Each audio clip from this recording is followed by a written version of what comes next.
अब आगे हम बढ़ते हैं उसी के। हम आपको डिज़ाइन के क्राइटेरिया बता रहे थे कि जब क्लच प्लेट हम डिज़ाइन करेंगे तो उस केस में हम उसको क्या क्या चीज़ें, कौन कौन से कंसीडरेशंस लेकर के हम डिज़ाइन करते हैं और कैसे डिज़ाइन करते हैं। तो एक दूसरा क्राइटेरिया जो था वो ये था कि हम यूनिफॉर्म वियर कंसीडरेशन भी लेते हैं। तो ये जो कंसीडरेशन थी वो कैसे थी, उसी को हम आगे थोड़ा सा बढ़ाते हैं। तो हमने ये माना कि जो प्रेशर है वो इनर रेडियस से आउटर रेडियस तक वो यूनिफॉर्मली वेरी कर रहा है। जैसे जैसे रेडियस बढ़ रही है वैसे वैसे प्रेशर की वैल्यू चेंज हो रही है। आप देखें यहाँ पर P R is equal to constant लिया हमने, पी इज इक्वल टू क्या हो गया, कांस्टेंट अपॉन आर। जैसे जैसे आर की वैल्यू बढ़ेगी वैसे वैसे जो पी की वैल्यू होगी वो कम होती जाएगी, है ना। इसका मतलब यही हुआ। तो यूनिफॉर्म बियर का मतलब यहाँ से इस तरीके से आप समझ के चलिए।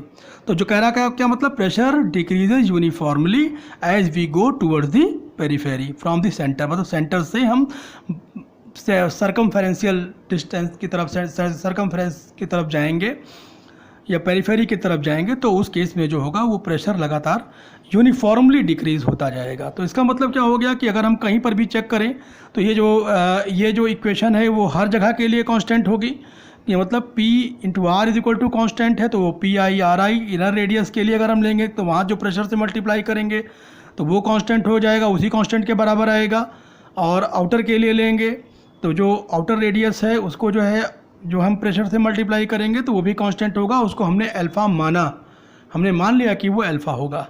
तो जो टोटल एक्सियल लोड है उसी तरीके से हमने फिर से, जैसे पिछले केस में हमने माना था कि हमने एक एलिमेंटल रिंग मान ली थी आर डिस्टेंस पर डी आर थिकनेस की, अभी पिछले वाले आपने लेक्चर में देखा। तो उस केस में जो एक्सियल फोर्स था वो हम जो कैलकुलेट कर रहे थे वो कैसे कैलकुलेट कर रहे थे, D F is equal to P two pi R D R, है ना। तो यहाँ पर लेकिन क्या है कि ये जो पूरा टर्म लेंगे, ये जो पी आर है ये कांस्टेंट हो गया है। अब कांस्टेंट कंसीडरेशन में ही हमने ले रखा है कांस्टेंट। तो अब हम इसको जब इंटीग्रेट करेंगे तो ये मान के चलेंगे कि ये दोनों टर्म एक साथ कांस्टेंट हैं। तो जब यहाँ पर ये कांस्टेंट, इसका मतलब इसकी वैल्यू अल्फ़ा होगी, जो कांस्टेंट हमने अभी इसमें माना है या बताया है आपको। तो ये हो जाएगा 2 पाई इंटू अल्फ़ा या 2 पाई पी आर। ये पूरा टर्म क्या हो गया, कांस्टेंट हो गया। D R integration inner radius to outer radius, ये यहाँ पर आया। वही चीज़ हमने ऐसे लिख ली, देखिए पूरा टोटल कांस्टेंट के टर्म में इंटीग्रेट कर दिया हमने, 0 से लेकर के, और F पूरा फोर्स लग रहा है इनर रेडियस से आउटर रेडियस तक टोटल हमने इंटीग्रेट कर दिया। वो जो फोर्स एलिमेंटल रिंग पर लग रहा था उसको हमने इंटीग्रेट कर दिया। तो inner to outer radius 2 pi alpha into D R. तो हमारे पास ये इस तरीके से आया। अब हम आगे इसको इंटीग्रेट करेंगे और इसकी वैल्यू रखेंगे। तो यहाँ पर आपने देखा कि कैसे हमने इसको ये F निकाला यहाँ पर। तो जो F इज इक्वल टू क्या आ जाएगा, ये 2 पाई पी आर तो कांस्टेंट हो गया था, और जो डी आर था उसका इंटीग्रेशन आर हो गया। और यहाँ पर हमने लिमिट इंटीग्रेशन की लगाई, कहाँ से कहाँ तक हम इसको इंटीग्रेट कर रहे हैं, इनर रेडियस से आउटर रेडियस तक हम इसको इंटीग्रेट कर रहे हैं। तो उस केस में जब आया ये, तो upper limit minus lower limit करके, तो ये आ जाएगा ये 2 pi P R R naught, ये R O minus R I. हम इसी को पी आर को जो है हमने अल्फ़ा लिख लिया, तो एफ़ की जो वैल्यू आई वो क्या आ जाएगी, 2 pi alpha R O minus R I. इसको हम अगली इक्वेशन नंबर 4 ले लेते हैं, क्योंकि हमको टोटल टॉर्क कैलकुलेट करना है। टोटल टॉर्क फिर उसी तरीके से वही कॉन्सेप्ट पुराना वाला यहाँ पर भी लगेगा कि जो नॉर्मल रिएक्शन होती है उसमें अगर हम कोफिशिएंट ऑफ फ्रिक्शन को मल्टीप्लाई कर देते हैं तो उस केस में हमें फोर्स ऑफ फ्रिक्शन मिलता है। और यहाँ पर जो फोर्स ऑफ फ्रिक्शन होगा उसको अगर हम R से मल्टीप्लाई करेंगे तब हमारे पास टॉर्क आएगा। कॉन्सेप्ट यही है, बेसिक कॉन्सेप्ट, ये आप लोगों ने पहले भी इंटरमीडिएट में पढ़ रखा है। तो ये जो फोर्स है, यहाँ पर जो फोर्स आ रहा है, तो टोटल फोर्स आया जब हमने कंसिडरेशन में लिया कि P R is equal to constant. लेकिन अब हम फिर से उसी एलिमेंटल रिंग की तरफ आ जाते हैं जो हमने कंसीडर किया था। तो यहाँ पर पुराना कोई कॉन्सेप्ट है, ये P 2 pi R square into D R into mu. तो आर इंटू आर ये था, ये इस तरीके से था। आप समझिए कैसे था कि जो यहाँ बात आई थी P R 2 pi P R D R into R ये था इंटू म्यू। जो फोर्स आया था पिछले वाले केस में आपने देखा था कि जो फोर्स था वो क्या था, आपने फोर्स देखा था 2 pi P R D are, 2 pi P R D are ये फोर्स था। और उसको अगर हमने मल्टीप्लाई कर दिया म्यू से एलिमेंटल रिंग पर, तो यहाँ पर जो है ये फ्रिक्शन फोर्स आ गया। और उसको हमने आर से अगर मल्टीप्लाई कर दिया तो एलिमेंटल रिंग के ऊपर जो हमने स्मॉल रिंग कंसीडर की है उसके ऊपर टॉर्क आ गया। ये बहुत ही समझने वाली बात है, यहाँ पर ज़रा समझ लीजिए फिर से एक बार। देखिए जो फोर्स था, आपने यहाँ से देखो जरा, यहाँ से समझ में आ जाएगा। ये इंटीग्रेशन आया है, ये इंटीग्रेशन के बाद ये आया है। इसके पहले क्या था, वो डी आर था वहाँ पर, याद करिए। तो जो फोर्स आया था वो स्मॉल डी एफ के बारे में अगर हम बात करें तो जो आया था क्या था, 2 pi P R D are था, वो फोर्स था। तो वही तो नॉर्मल फोर्स था, वही नॉर्मल फोर्स। अगर वही नॉर्मल फोर्स उसको हम कोफिशिएंट ऑफ फ्रिक्शन के साथ मल्टीप्लाई कर देंगे तो हमको जो यहाँ पर टोटल फोर्स ऑफ फ्रिक्शन है वो ही आ जाएगा।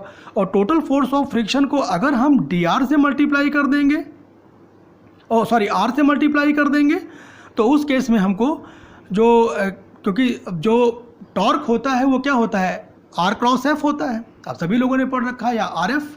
तो यहाँ पर जो है ये एफ जो हो जाएगा वो फ्रिक्शन फोर्स हो जाएगा, आर जो हो जाएगा ये रेडियस, जो यहाँ से जो डिस्टेंस है ये रेडियस जो है एलिमेंटल रिंग की वो हो जाएगी।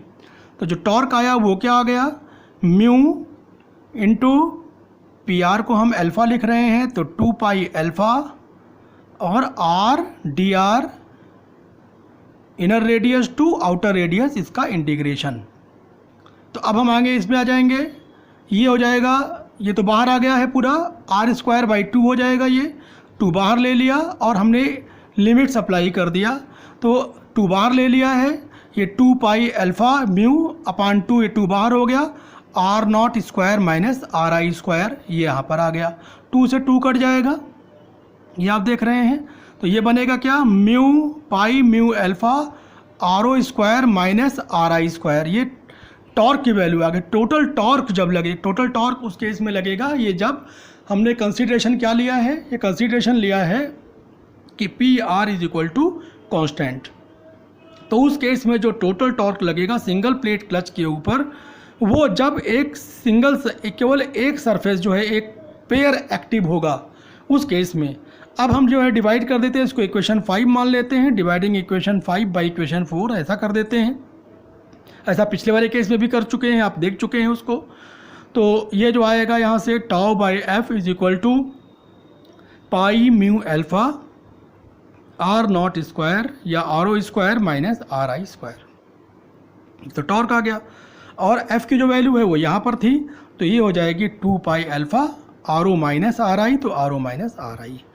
हमने पाई से पाई काट दिया, कट जाएगा यहाँ से म्यू अल्फ़ा, ये अल्फ़ा से अल्फ़ा कट जाएगा तो म्यू एफ़ आ जाएगा यहाँ पर, ये म्यू और ये एफ़ इधर से हमने इसको फिर से रीअरेंज किया तो म्यू एफ़ हो गया। ये टॉप बराबर क्या हो जाएगा 1/2 म्यू एफ़ और R naught plus R I, R O plus R I. अब हम क्या करेंगे कि फिर से उसी तरीके से लेकर के चलते हैं कि जो यहाँ पर मीन इफेक्टिव रेडियस है हम वो मान लेते हैं, जो म्यू एफ़ का कोफिशिएंट होगा उसको हम मीन इफेक्टिव रेडियस मान लेंगे। तो वो हो जाएगी आर ओ, आर मीन बराबर हो जाएगा R O plus R I upon 2, इसको आर मीन बोलेंगे। तो यहाँ से जो टॉर्क आया, टोटल टॉर्क जो होगा वो हो जाएगा म्यू एफ आर मीन, तो ये टोटल टॉर्क आ गया। अगर इस तरीके से n एक्टिव सरफेसेस होंगी तो n, तो यही जो फार्मूला होगा वो n टाइम्स हो जाएगा, लेकिन ये कंसीडरेशन आपको प्रोवाइड किया जाएगा। देखिए अगर मान लीजिए कंसीडरेशन नहीं प्रोवाइड किया गया है, मान लीजिए कभी आपको कोई न्यूमेरिकल आया और उस केस में आपको ये करना है और ये कंसीडरेशन के बारे में बात नहीं की गई है, तो क्वेश्चन अगर आपके पास समय है तो दोनों कंसीडरेशन वाले फार्मूले लेकर के आप कर सकते हैं। दोनों के लिए मीन रेडियस अलग अलग निकालनी पड़ेगी। अगर मान लीजिए आपके पास समय कम है तो किसी एक को आप मान लीजिए, कोई भी एक आप मान लीजिए कि हमने ये कंसीडरेशन ले लिया, या तो आप यूनिफॉर्म प्रेशर मान लीजिए, अंदर से लेकर के बाहर तक, और या तो आप P R is equal to constant uniform bear की कंडीशन मान लीजिए। तो दोनों में से कोई भी एक कंडीशन मान करके आप इसको सॉल्व करेंगे तो ये निकल आएगा। तो जो टॉर्क की वैल्यू होगी वो टोटल टॉर्क जो हो जाएगी वो एन एक्टिव सर्फेसेस होंगी, तो क्या हो जाएगा N mu F R mean. यहाँ पर भी अगर सिंगल प्लेट क्लच है, पुरानी वाली चीज़ उसी तरीके से, तो जो दोनों साइड होंगी, मतलब लेफ़्ट साइड भी और राइट साइड भी और लेफ़्ट साइड भी, दोनों क्या हो जाएंगी, दोनों यहाँ पर फ्रिक्शन रखेंगी और दोनों इन्वॉल्व होंगी। तो उस केस में n की जो वैल्यू होगी वो 2 हो जाएगी। और मल्टी प्लेट क्लच होगी, तो अगर मान लीजिए n प्लेट्स हैं उसके अंदर, तो जो एक्टिव सरफेसेज होंगी वो कैपिटल N-1 हो जाएंगी। तो इस तरीके से आपने देखा कि कैसे हम कैलकुलेट करते हैं। कैलकुलेट करने का बेसिक कॉन्सेप्ट यही था कि हम जो है पहले टोटल फोर्स हमको यहाँ पर पता होना चाहिए। टोटल टॉर्क के लिए देखिए, टॉर्क के लिए, टोटल टॉर्क के लिए टोटल फोर्स भी पता होना चाहिए, है ना। और टोटल फोर्स ओसी के साथ कोफिशिएंट ऑफ फ्रिक्शन पता होना चाहिए। आर मीन कंसीडरेशन के साथ आता है, आर मीन की वैल्यू चेंज हो जाती है। जब कंसीडरेशन हम कांस्टेंट प्रेशर का लेंगे तो उसमें आर मीन की वैल्यू अलग होगी, और जब कांस्टेंट वियर का कंसीडरेशन लेंगे तो उस केस में आर मीन की जो वैल्यू होगी वो अलग होगा। मतलब कहने का मतलब हो गया कि जो आर मीन की वैल्यू है वो चेंज होती रहेगी। उसी के साथ एफ़ की वैल्यू भी चेंज हो जाती है, क्योंकि जो वैल्यू होगी तो वो तो आप निकाल ही रहे हैं, उसमें जो कंसीडरेशन लेंगे उसके हिसाब से एफ़ की वैल्यू चेंज होती है और एफ़ की वैल्यू भी निकाल आती है। तो हमारे समझ में आपको जो है ये सारी चीज़ें पता चल गई होंगी कि जब हम कंसीडरेशंस लेते हैं अलग अलग, तो जो टोटल टॉर्क होता है वो कैसे कैलकुलेट किया जाता है।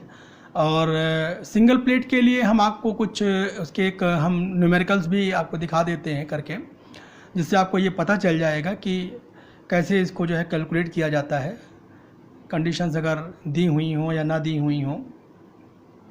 तो हमारे ख्याल से समझ में आ गया।